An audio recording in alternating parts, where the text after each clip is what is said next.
मैं बैठे बैठे सोच रहा था कि अगली डॉक्यूमेंट्री किस टॉपिक पे बनाई जाए।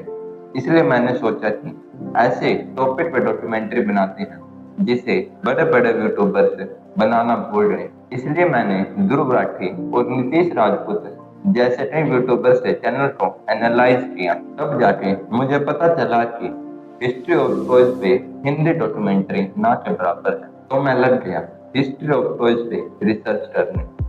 आइए दोस्तों जानते हैं हिस्ट्री ऑफ टॉयज। जरा एक पल के लिए सोचिए, बिना खिलौनों के बचपन कैसा होता।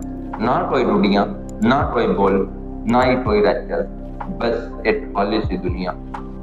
पर इंसान ने हमेशा अपने बच्चों के लिए कुछ ना कुछ बनाया है और वहीं से शुरू होती है खिलौनों की कहानी। सबसे पहले माँ अपने बच्चों के लिए मिट्टी या पत्थर की छोटी सी ठनकती हुई चीज बनाती थी।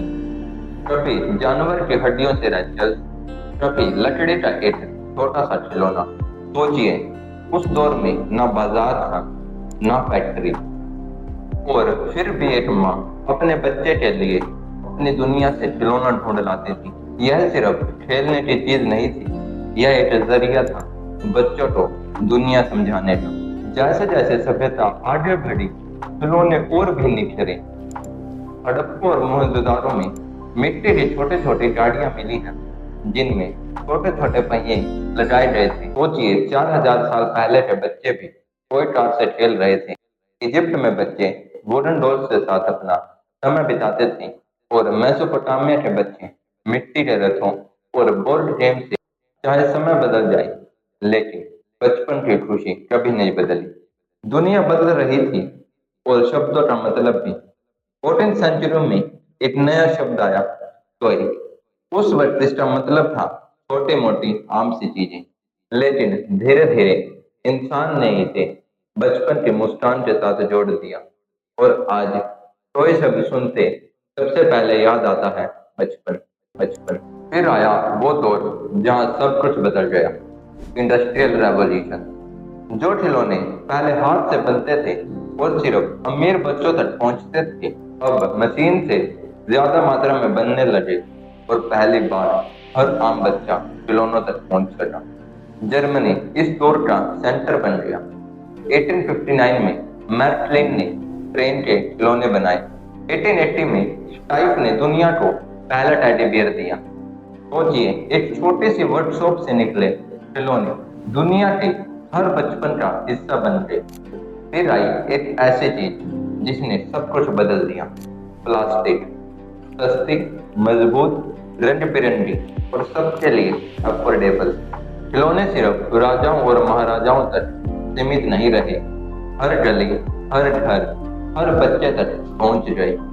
इंडिया की कहानी भी कोई कम दिलचस्प नहीं है।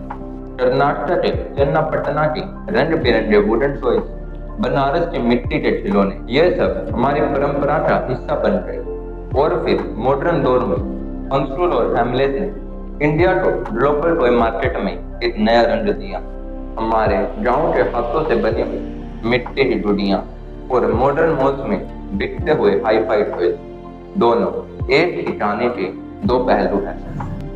आज global toy market 114 billion dollar का है और इंडिया टॉय मार्केट भी 2 बिलियन डॉलर के आसपास है और यह तेजी से बढ़ रहा है। लेकिन एक बात बिल्कुल नहीं बदली, चाहे मिट्टी के रैटल्स हो या फिर लेगो का सेट, चाहे हड़प्पा की गाड़ियां हो, चाहे जर्मनी का टेडी बियर, खिलौने हर दौर में बचपन के सबसे करीब रहे हैं। और शायद इसीलिए खिलौने सिर्फ चीज नहीं है, यह बचपन की पहचान है। तो अगली बार जब आप एक खिलौना देखो तो याद रखो कि वो एक प्लास्टिक का टुकड़ा या लकड़ी का टॉय नहीं है, उसके पीछे छुपी हुई है एक कहानी। एक कहानी इंसान की, सभ्यता की और बचपन की।